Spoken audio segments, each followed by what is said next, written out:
Northern Sudan declared jihad against Southern Sudan, which ended up being a humanitarian crisis. Most of the Lost Boys were tending cattle, and their villages were getting wiped out. Sometimes they could hear the gunshots and screams, and they had to run for their lives. Just run, run, run, because if the invaders caught them, they'd be dead. And some of them had walked as far as 1,600 miles to try to escape. And then they ended up in Kakuma, northern Kenya. And on the way there, they've gone through everything: wild animals, rivers where a lot of them drowned, the soldiers that just killed them. So the ones that survived and got to northern Kenya and to Kakuma had gone through really total hell by the time they got there. I believe the number of Lost Boys in the Kakuma camp is about 70,000. Refugee camps are never very easy because of things like food being robbed and being then sold on the streets in Nairobi for pennies practically. The last 5 days of the month, most of the Lost Boys don't have anything to eat.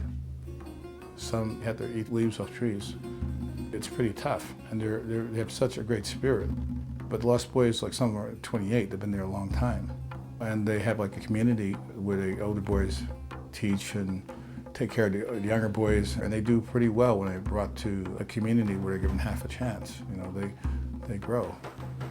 The UN was asking countries to take some Lost Boys into their country, into their culture, and so one of the pictures I took was of the Lost Boys gathered around this bulletin board because it's finding out who was chosen for the next trip to the States. 90 were chosen. One of the Lost Boys did this dance to this new world because he's one of the boys that was chosen. It was very beautiful, but he was trying to express in this dance. He just had to get it out. The other boys had never been in a car or van or anything like that.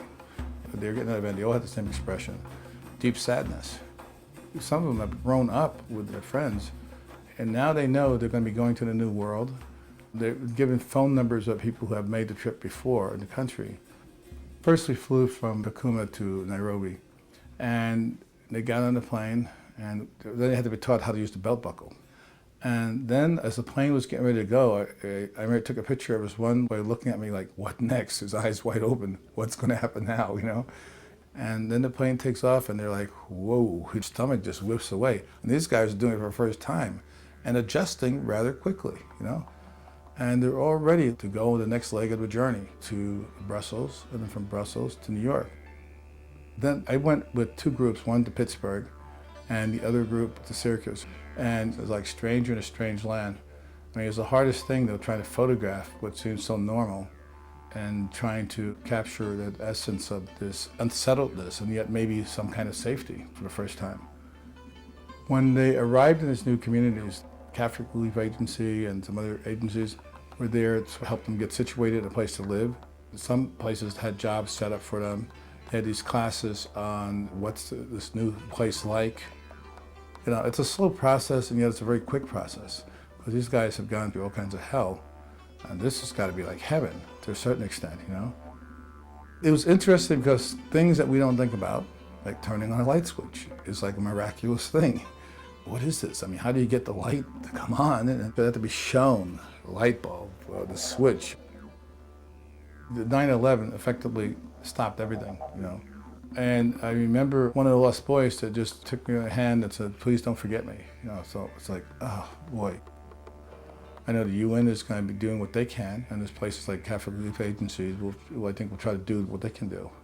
So I mean, there's a lot to appreciate there and be respectful for and be hopeful for.